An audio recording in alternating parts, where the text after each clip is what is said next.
My husband looked me dead in the eye and said, "You'll get nothing in the divorce." I made sure of it. 3 months later, I walked out of court with 70% of everything he owned, plus penalties that made him physically sick. This is how a stay-at-home mom who hadn't worked in 12 years destroyed the man who tried to destroy her. Let me take you back to where this nightmare began. My name is Sarah, and for 12 years I thought I was living the American dream. Picture this: a beautiful 4-bedroom house in a gated community outside Austin, Texas. 2 kids, Emma, age 10, and Michael, age 7.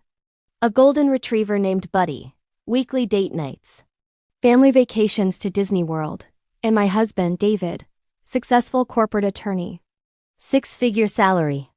The man who promised to love me forever. I gave up my career as a marketing manager when Emma was born. David said we didn't need 2 incomes. He said he wanted our children raised by their mother, not a daycare. He said he'd take care of everything, and I believed him.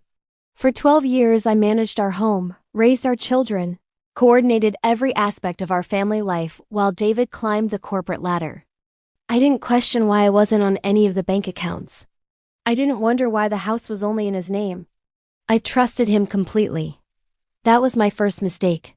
It was a Tuesday afternoon in March when my world shattered into a million pieces. I was folding laundry in our bedroom when David's phone buzzed on the nightstand. He was in the shower. Without thinking, I glanced at the screen. A text message from someone named Jessica from the gym. "Can't wait to see you at our place tonight. Wear that cologne I love." My blood ran cold. Our place? My hands were shaking as I opened his phone. I knew his passcode. It was our anniversary. Another cruel irony I'd discover later. What I found in the next 15 minutes destroyed 12 years of memories. Texts, hundreds of them, going back 18 months. Jessica wasn't just some woman from the gym. She was a paralegal at his firm, 26 years old. And they had an apartment together.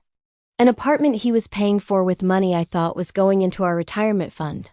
But that wasn't even the worst part.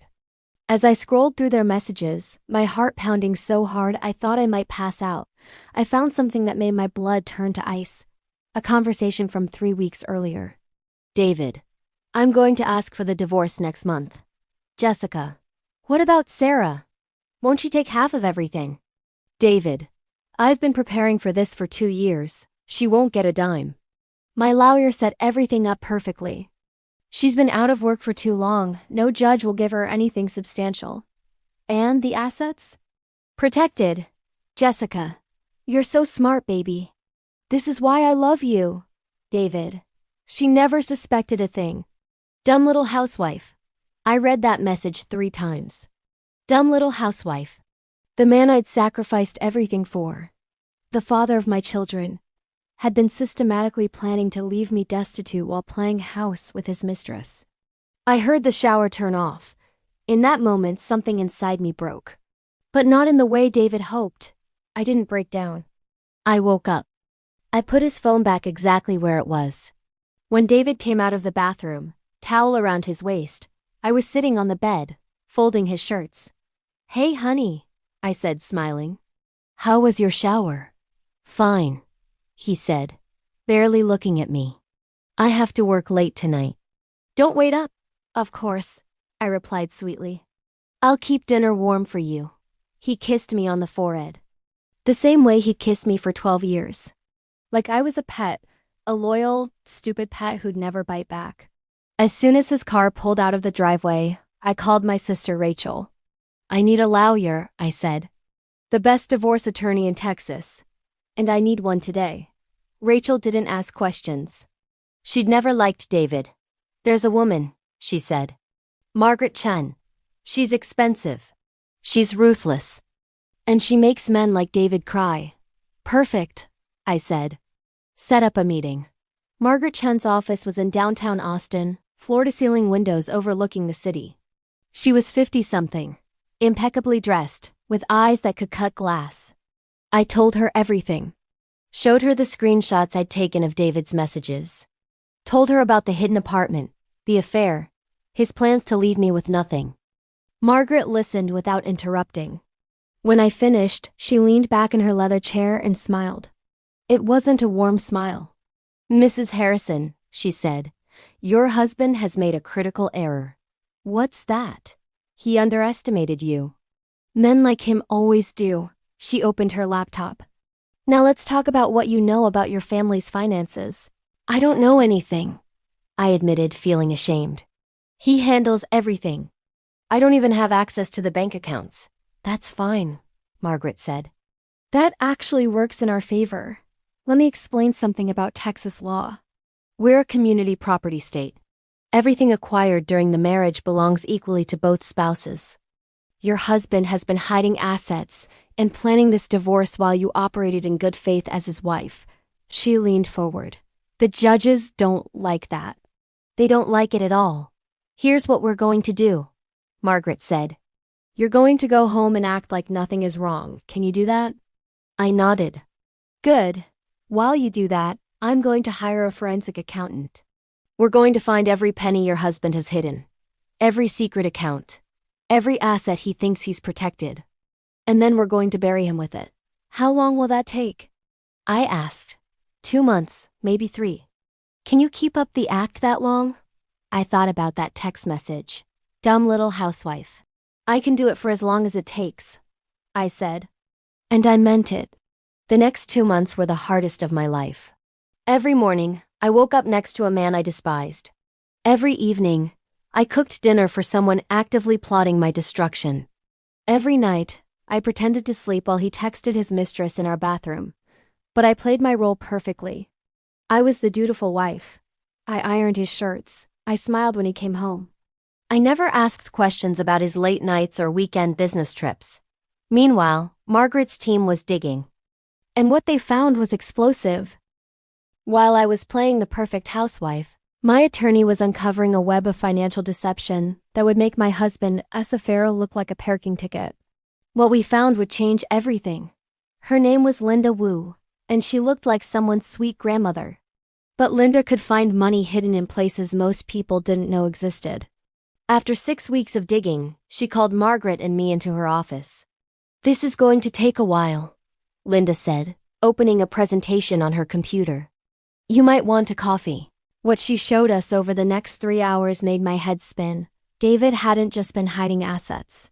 He'd decreated an entire financial architecture designed to make me believe we were middle-class comfortable, while he'd been accumulating millions. Millions. Let's start with the obvious, Linda said. The joint checking account you have access to. The one with about $5,000 in it? I nodded. That was the account I used for groceries and household expenses. That's your husband's clever little smokescreen. The real money is elsewhere. She clicked to the next slide. He has 6 separate bank accounts you don't know about. Total balance, $1.2 million. I couldn't breathe. What? That's just the beginning, Linda continued. He's been funneling money into these accounts for 8 years. His bonuses, his raises, even portions of his regular salary. He'd deposit his check, then immediately transfer most of it out of the joint account into his private accounts.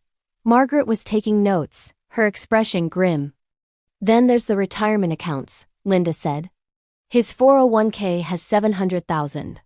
There's also an IRA with another $300,000. And this is my favorite part. He set up something called a domestic asset protection trust 3 years ago. What's that? I asked. It's a legal structure designed to protect assets from creditors and spouses in divorce. He put $400,000 into it. Problem is, he made a mistake. What mistake? Linda smiled. In Texas, you can't use these trusts to defraud a spouse. And the trust documents we subpoenaed have your husband's handwritten notes in the margins. He literally wrote D-Day planning on one of them. D-Day. As in divorce day. Margaret actually laughed. He documented his own fraud. Beautiful. Now let's talk about real estate, Linda continued. You know about your house, obviously. Worth about $800,000, mortgage paid off. Wait, I interrupted. The mortgage is paid off? David said we still owed $300,000. Linda shook her head. He paid it off 2 years ago with his bonus. Never told you. But here's where it gets interesting. Your husband owns 2 other properties. She pulled up photos. One was a luxury condo in downtown Austin. Modern, expensive, with a view of the city. "This is where he's been housing his mistress," Linda said. "He bought it 18 months ago. Cash, $450,000. The affair apartment." I'd suspected it existed, but seeing it was different. The second property is a vacation rental in Cabo San Lucas, Mexico. He co-owns it with his brother. It generates about $60,000 a year in rental income. "You've never seen a penny of that money." My head was spinning. "How much are we talking about total?" Linda looked at her notes. "Liquid assets, retirement funds, real estate, the trust, and some stock portfolios I haven't mentioned yet. Conservatively, about $4.3 million. The room spun. $4.3 million. And David had been giving me $200 a week for groceries while he claimed money was tight. "When do I tell him I know?" I asked Margaret. "You don't," she said. "He's going to tell you he wants a divorce. Based on the messages you showed me, he's planning to do it in the next 2 weeks. We let him make the first move. Why? Because right now he thinks he's in control. He thinks everything is going according to his plan. We want him confident, overconfident. People make mistakes when they think they're winning." She was right. 1 week later, David asked me to sit down in the living room after the kids were asleep. "Sarah," he said, and I could hear him trying to sound sad. "We need to talk about our marriage." I played my part. "What do you mean?" "I don't think this is working anymore. I think we should separate." "What?" I let my voice break. "David, no. Is this because I've been stressed?" "I can change. We can go to counseling." He actually looked uncomfortable. "Good. It's not that," he said. "I just ... I've fallen out of love. It happens. We'll work out custody of the kids. And don't worry, I'll make sure you're taken care of financially." "Liar. How will that work?" I asked, wiping fake tears. "Well, the house is in my name, so I'll probably keep it. But I can give you some money to get an apartment. Maybe enough for a year's rent while you get back on your feet." A year's rent. From a man worth over $4 million. What about the kids? I whispered. "We'll do 50-50 custody. That's fair, right?" Nothing about this man was fair. "I need some time to process this," I said. "This is so sudden." "Of course," David said, patting my hand like I was a child. "Take all the time you need. I'm going to stay at a hotel for a few days. Give you some space. Give me space." He was going to Jessica's luxury condo that I wasn't supposed to know about. As soon as his car left the driveway, I called Margaret. "He did it," I said. "He asked for the divorce." "Perfect," she replied. "Now we destroy him." 3 days later, David received divorce papers at his office. Margaret had crafted them beautifully. We were asking for 70% of all marital assets, full custody of the children with supervised visitation for him, child support, and alimony. According to Margaret's paralegal, who had a friend in David's firm, his reaction was priceless. He called me immediately. "Sarah, what the hell is this?" "Divorce papers," I said calmly. "You said you wanted a divorce. I'm giving you one. You can't ask for 70%. That's insane. And supervised visitation? I'm their father." "I have a lawyer now, David. You should talk to yours." "A lawyer? With what money? You don't have any money."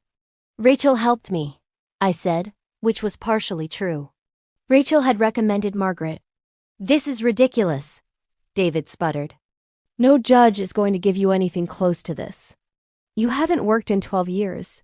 You have no skills, no income. You should be grateful I'm offering you anything at all." There it was. His true feelings finally spoken aloud. "See you in court," I said, and hung up. He called back 6 times. I didn't answer. David hired Thomas Callahan, one of the most expensive divorce attorneys in Austin. Margaret knew him well. "Tom's good," she told me. "But he's arrogant. And he's about to walk into the worst case of his career." The deposition started in May. David went first. Under oath, he had to answer questions about his finances. He lied. A lot. He claimed his salary was $120 a year. It was actually $240 with bonuses. He claimed he had about $300,000 in retirement accounts. He had over $1 million. He claimed the house had a mortgage. It didn't. He claimed he didn't own any other properties. He owned 2. Every lie was documented. Every false statement recorded. Margaret smiled the entire time. When it was my turn for deposition, Thomas tried to make me look incompetent. Mrs. Harrison, when was the last time you held a job? 12 years ago, I said clearly. And what were your responsibilities as a stay-at-home mother? I listed them. All of them. The cooking, cleaning, child-rearing, schedule management, household finances I was allowed to manage, volunteer work at the kids' schools, caring for David's elderly mother until she passed. And you believe this entitles you to 70% of your husband's assets? I believe 12 years of unpaid labor supporting my husband's career while he secretly funneled millions into hidden accounts and maintained a mistress in a luxury condo entitles me to much more than 70%, I said. But I'm being reasonable. Thomas's face went pale. What luxury condo? Margaret slid a folder across the table. These are photos of the property Mr. Harrison purchased at 415 West 6th Street. These are financial records showing he paid cash. And these are text messages between Mr. Harrison and his mistress, Jessica Reeves, discussing their life together in said condo. The room went silent. We're done here, Thomas said, standing up. But we weren't done. We were just getting started. My husband's lawyer thought he could paint me as a gold digger. What he didn't expect was a paper trail that proved systematic fraud, financial abuse, and a level of deception that would shock the judge into doing something I never expected. The Travis County Family Court was nothing like TV courtrooms. It was smaller, fluorescent lit, with uncomfortable wooden benches. But Judge Patricia Morrison's reputation was exactly as advertised.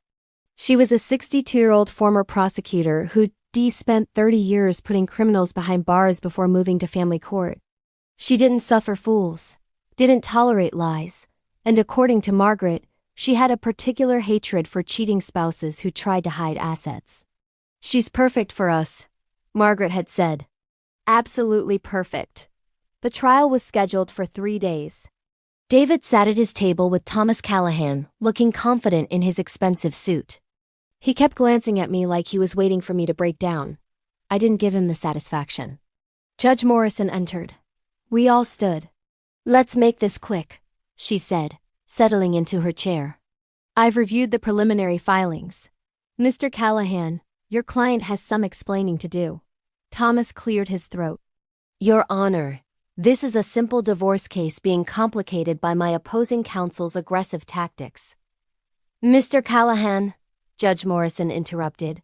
I've been doing this for 30 years. I know a simple divorce case. This is not that. Sit down. Margaret caught my eye. She was trying not to smile. Margaret started methodically. First, she presented the text messages between David and Jessica. Every damning word displayed on a screen for the judge to read. Dumb little housewife, Judge Morrison read aloud.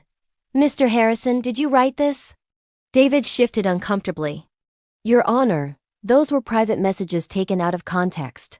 It's a yes or no question. Yes, he admitted quietly. And this message here, the judge continued, where you discuss having prepared for this divorce for 2 years and ensuring your wife would get nothing. Did you write this? I was angry when I wrote that. Yes or no? Yes. Judge Morrison's expression could have frozen lava.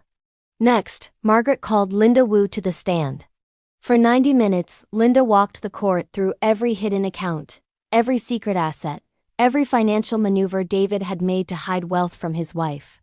She had spreadsheets, bank statements, wire transfer records, documents showing David had been systematically moving money out of joint accounts and into private ones for 8 years. In my professional opinion, Linda concluded, Mr. Harrison engaged in deliberate financial fraud designed to deprive his spouse of marital assets in the event of divorce. Thomas tried to cross-examine her. Isn't it possible Mr. Harrison was simply managing money efficiently? No, Linda said flatly. Efficient money management doesn't involve hiding accounts from your spouse, lying about property ownership, or maintaining handwritten notes about D-Day planning and trust documents. Even Thomas winced at that. Then Margaret dropped the bomb I wasn't expecting. Your Honor, I'd like to call Jessica Reeves to the stand. David's face went white. Jessica was subpoenaed and had to testify under oath. She was pretty in a generic way, younger than me, clearly uncomfortable as she took the stand. Ms. Reeves, Margaret began, how long have you been having an affair with David Harrison? About 18 months, Jessica said quietly. And during this time, where did you and Mr. Harrison conduct this relationship? At the condo he bought, downtown. Did he tell you he was planning to divorce his wife? Yes. When did he tell you this? About a year ago. He said he was waiting for the right time.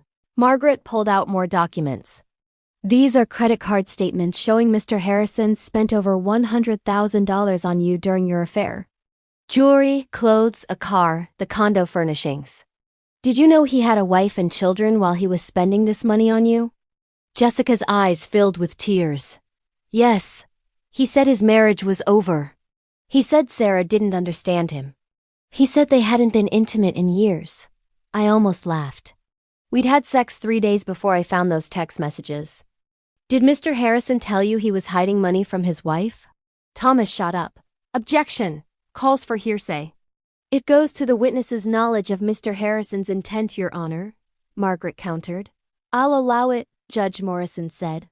Answer the question, Ms. Reeves. Jessica looked at David, who was staring at the table. Yes, she whispered. He said he was protecting his assets. He said Sarah was going to try to take everything, but he'd made sure she couldn't touch his money. No further questions, Margaret said. Thomas didn't even try to cross-examine her. What could he say? Margaret called my sister Rachel next. Tell the court about Sarah's role in the Harrison household, Margaret asked. Rachel didn't hold back. She described how I'd given up my career at David's request, how I'd supported him through law school and the early years of his career, how I'd moved away from my family and friends when he got the job in Austin, how I'd cared for his sick mother for 3 years while he was too busy with work. Sarah built her entire life around supporting David, Rachel said. She sacrificed everything for him and their children. And he's been planning to discard her like garbage. Thomas objected to the characterization. Judge Morrison overruled it. Then Margaret called David's own mother's former nurse. Mrs. Harrison's Sarah spent every day for 3 years caring for her mother-in-law, the nurse testified. She bathed her, fed her, administered medications, sat with her for hours. David visited maybe once a month. Sarah did everything. Even Judge Morrison looked moved by that. Finally, Thomas made the mistake of putting David on the stand. Margaret was gentle at first. She asked him about our marriage, our children, our life together. David relaxed. He talked about how he'd always provided for the family, how he'd worked hard to give us a good life. Then Margaret pounced. Mr. Harrison, you testified that your annual income is approximately $120,000. Is that correct? Yes. Margaret pulled out tax returns. These documents show your actual income, including bonuses, is over $240,000. Were you lying just now, or did you lie on your deposition? David's jaw tightened. I forgot about the bonuses. You forgot about an extra $120,000 a year? It varies. Let's talk about property. You testified you only own the marital home. Is that correct? Yes. So you don't own a luxury condo at 415 West 6th Street? Silence. Mr. Harrison? That's an investment property. An investment property where your mistress lives rent-free? Objection! Thomas shouted. Sustained, Judge Morrison said. Rephrase, Miss Chin. Mr. Harrison, do you charge Miss Reeves rent for living at 415 West 6th Street? No, David admitted.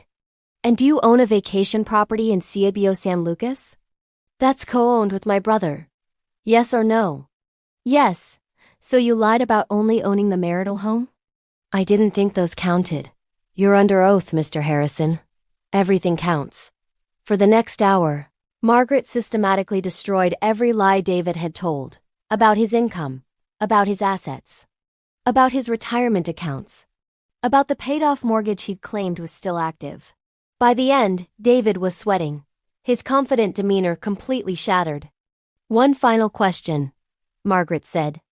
"This text message where you called your wife a dumb little housewife. Do you still believe that?" David looked at me for the first time in days. "No," he said quietly. "I have no further questions," Margaret said.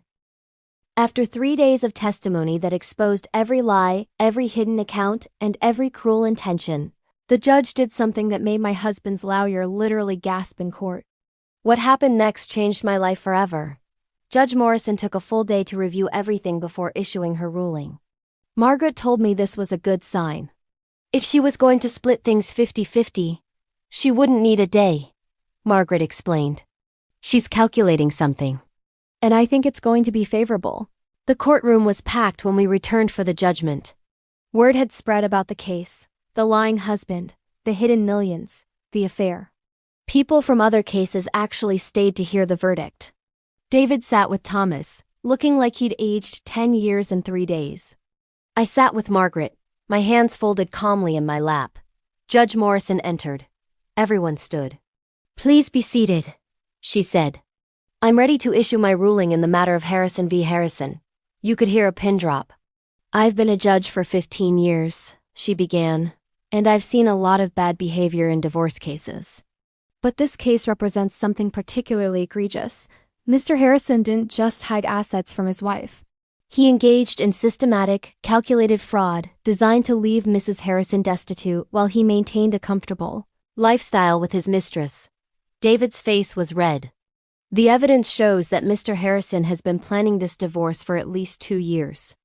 During that time, he continued to accept Mrs. Harrison's unpaid labor, her child-rearing, household management, and care for his elderly mother while secretly funneling millions into hidden accounts." Judge Morrison looked directly at David. "Texas is a community property state, Mr. Harrison. Everything acquired during a marriage belongs equally to both spouses. You don't get to unilaterally decide that your income is yours alone simply because you earned it. Marriage is a partnership. Mrs. Harrison's contributions to your household enabled you to earn that income." She looked down at her notes. "However, this isn't a simple community property case. This is a case of fraud, bad faith, and financial abuse. Texas law allows judges to disproportionately divide assets when one spouse is engaged in fraud or waste of community assets. Given Mr. Harrison's conduct, I'm exercising that authority." My heart was pounding. "First, let's address the property," Judge Morrison said. "The marital home, currently valued at $800,000, is awarded to Mrs. Harrison. Mr. Harrison will have 30 days to vacate the premises and transfer the title." David's mouth fell open. "The downtown condo at 415 West 6th Street, valued at $450,000, is awarded to Mrs. Harrison. She may sell it or rent it as she sees fit. Mr. Harrison will transfer the title immediately. Miss Reeves will have 14 days to vacate." I almost felt bad for Jessica. Almost. The vacation property in Cabia San Lucas presents a complication as it's co-owned with Mr. Harrison's brother. Mr. Harrison will buy out his brother's share and transfer his portion to Mrs. Harrison within 90 days. Margaret was writing furiously, but I could see her smile. "Now the financial assets," the judge continued. "All retirement accounts, including the 401k and IRA, totaling approximately $1 million, will be divided as follows: 70% to Mrs. Harrison, 30% to Mr. Harrison." Thomas was on his feet. "Your Honor, that's—" "Sit down, Mr. Callahan. I'm not finished." He sat. "The 6 bank accounts Mr. Harrison attempted to hide. The 6 bank accounts Mr. Harrison attempted to hide, totaling $1.2 million, will be divided. 75% to Mrs. Harrison, 25% to Mr. Harrison." I did the math in my head. I was getting over $1 million just from the bank accounts. The Domestic Asset Protection Trust, which Mr. Harrison established with the explicit intent of defrauding his spouse, is hereby dissolved. The $400,000 will be awarded entirely to Mrs. Harrison as compensation for Mr. Harrison's fraudulent conduct. Entirely. Every penny of that trust was mine. Mr. Harrison's stock portfolio, valued at approximately $300,000, will be divided 70% to Mrs. Harrison.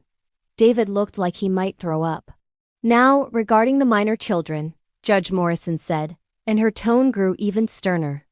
Mrs. Harrison is awarded primary custody of Emma and Michael. Mr. Harrison will have supervised visitation every other weekend and one evening per week until such time as he completes a court-ordered parenting course and demonstrates consistent, appropriate behavior. Your Honor, Thomas tried again. Supervised visitation is typically reserved for cases involving abuse or neglect. Mr. Harrison's text messages indicate he views this divorce as a business transaction with little regard for how it will affect his children. Judge Morrison interrupted. He referred to his wife, their mother, in degrading terms. He's been maintaining a separate residence with his mistress. I have concerns about his judgment and priorities. The supervision stays until I'm satisfied he's putting his children first. David was shaking his head in disbelief. Child support will be calculated based on Mr. Harrison's actual income of $240,000 annually. Using Texas guidelines, that's $4,120 per month. $4,000 a month. For both kids. That was more than fair. Additionally, Mr. Harrison will maintain health insurance for the children and pay for 70% of all extracurricular activities, medical expenses, and education costs, including college. Finally, spousal support, Judge Morrison said. Mrs. Harrison gave up her career at Mr. Harrison's request to care for their family. She's been out of the workforce for 12 years. While she will receive significant assets from this divorce, she deserves support while she rebuilds her career and establishes her financial independence. Margaret squeezed my hand under the table. Mr. Harrison will pay spousal support of $3,500 per month for a period of 10 years. This support is non-modifiable, except in the case of Mrs. Harrison's remarriage. $3,500 a month for 10 years. That was $420,000. Furthermore, Judge Morrison added, and I heard the steel in her voice, Mr. Harrison will reimburse Mrs. Harrison for her attorney's fees and court costs. All of them. Margaret's fees had been substantial. $30,000 so far. Do you have the total, Miss Chun? Yes, Your Honor. $32,416. Mr. Harrison will pay that within 30 days. I thought we were done. We weren't. Now we come to the issue of penalties, Judge Morrison said. David looked confused. Thomas looked terrified. He knew what was coming. Mr. Harrison committed fraud during this divorce proceeding. He lied in his deposition. He concealed assets. He attempted to hide property. Texas law allows me to impose sanctions for such conduct. Oh no. Oh yes, I'm imposing a sanction of $100,000, payable to Mrs. Harrison within 60 days. Consider it a penalty for your dishonesty, Mr. Harrison. $100,000 in penalties, on top of everything else. David was white as a sheet. Additionally, I'm awarding Mrs. Harrison an extra $50,000 from the marital estate as compensation for the emotional distress caused by Mr. Harrison's affair and his attempts to defraud her. Your Honor, these penalties are excessive, Thomas began. No, Mr. Callahan, they're appropriate. Your client tried to leave his wife of 12 years with nothing while he kept millions. He called her degrading names. He flaunted his affair. He lied under oath. If anything, I'm being lenient. Judge Morrison looked at David one final time. Mr. Harrison, you had a wife who devoted 12 years of her life to supporting you and raising your children. You repaid that devotion with betrayal, lies, and cruelty. You thought you were clever. You thought you'd planned the perfect exit strategy. She paused. You were wrong. This court will not reward fraud. This court will not enable financial abuse. And this court will not allow you to profit from your own dishonesty. She banged her gavel. The ruling is final. We're adjourned. I walked into that courtroom as a dumb little housewife with nothing. I walked out with 70% of a multi-million-dollar empire, penalties that made my ex-husband physically ill, and something even more valuable, my dignity. But the story doesn't end there. What happened next proved that karma isn't finished with you just because the judge is. The courtroom erupted in whispers as Judge Morrison left. I sat there, stunned. trying to process what had just happened. Margaret turned to me, her professional composure finally cracking into a genuine smile. Sarah, do you understand what just happened? I shook my head. The numbers were swimming in my mind. Let me break it down, she said, pulling out her notepad.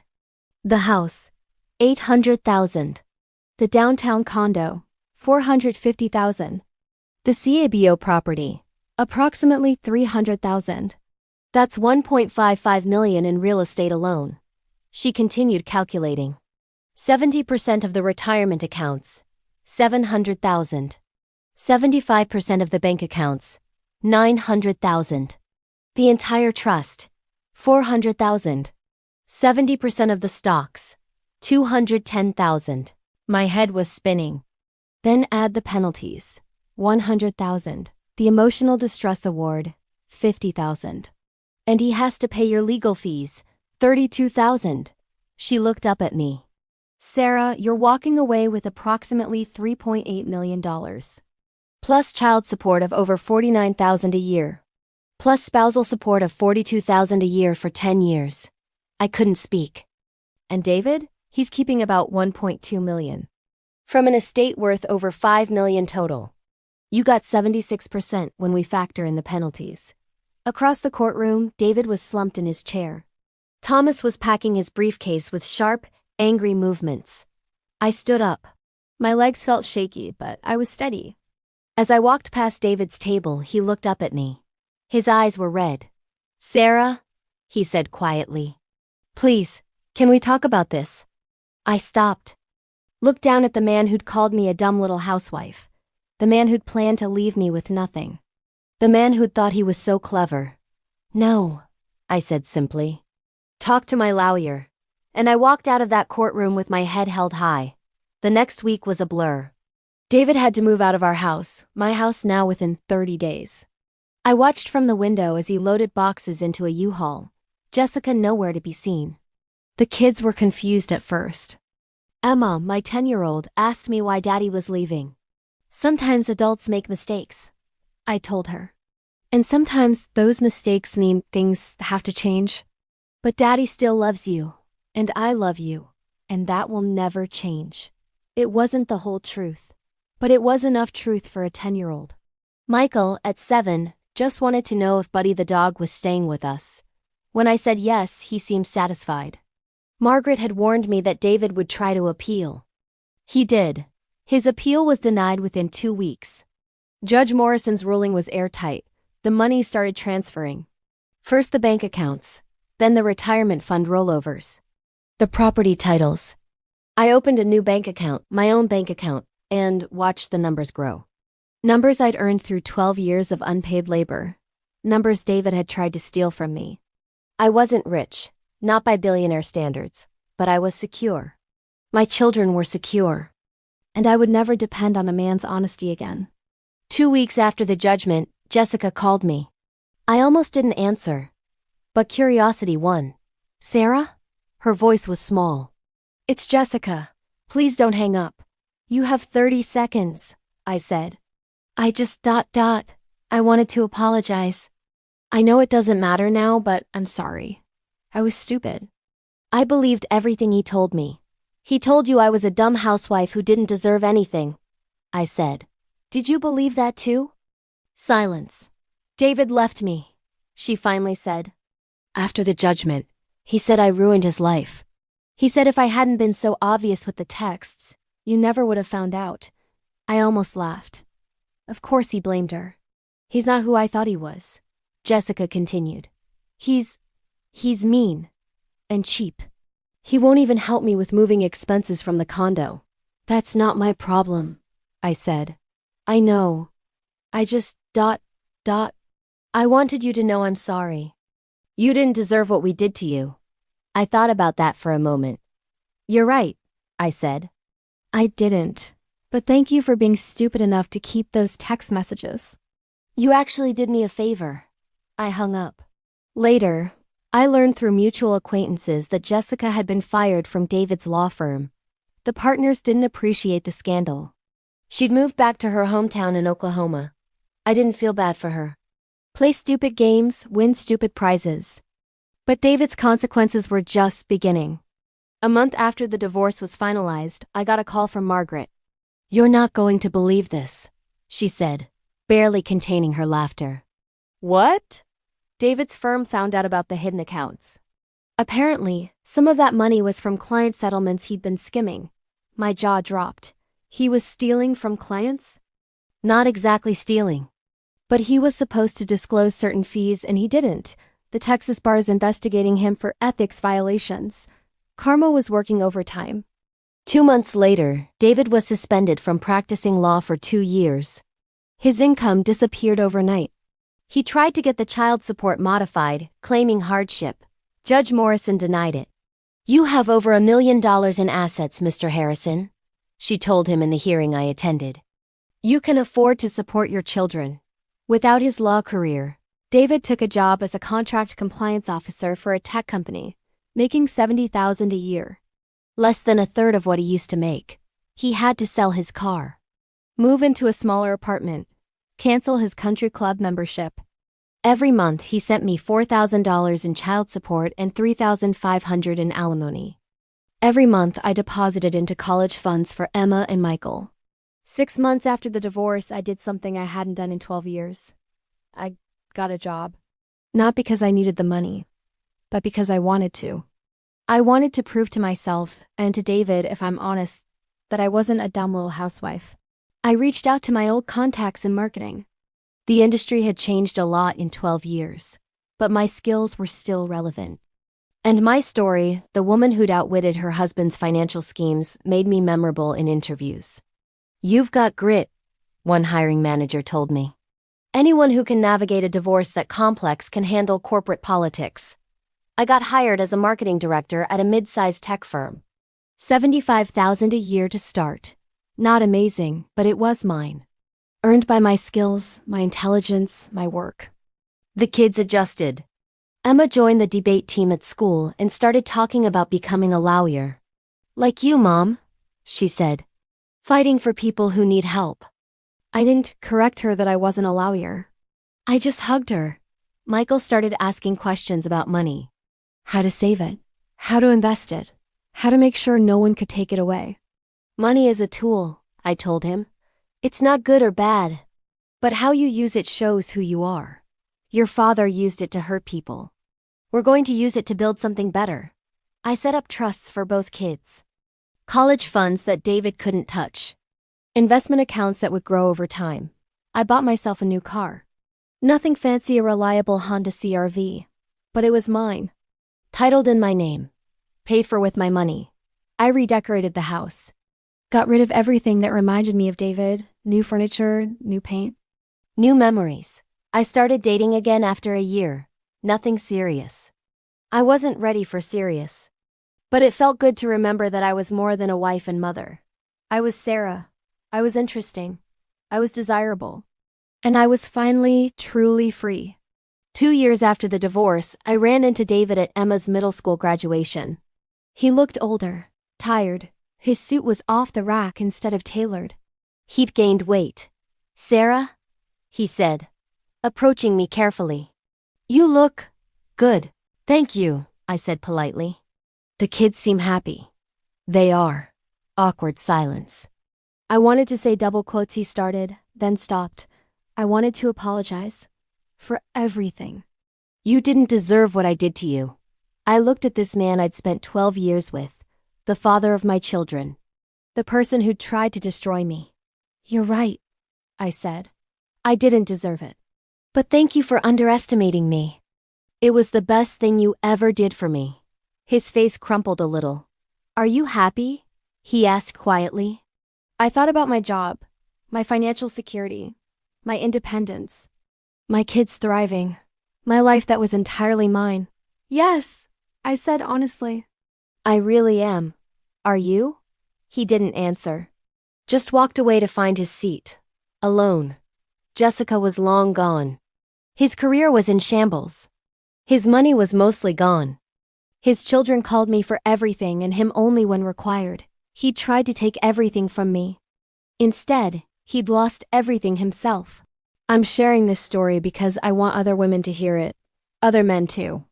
Anyone who's ever been underestimated, dismissed, or betrayed by someone they trusted.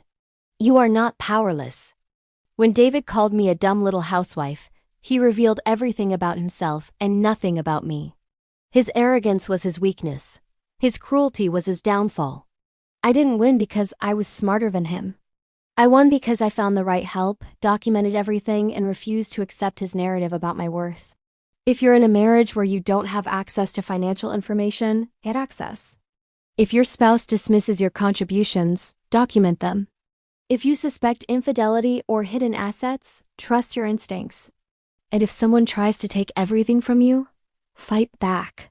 Not with emotion, not with anger, but with evidence, strategy, and the cold, hard truth.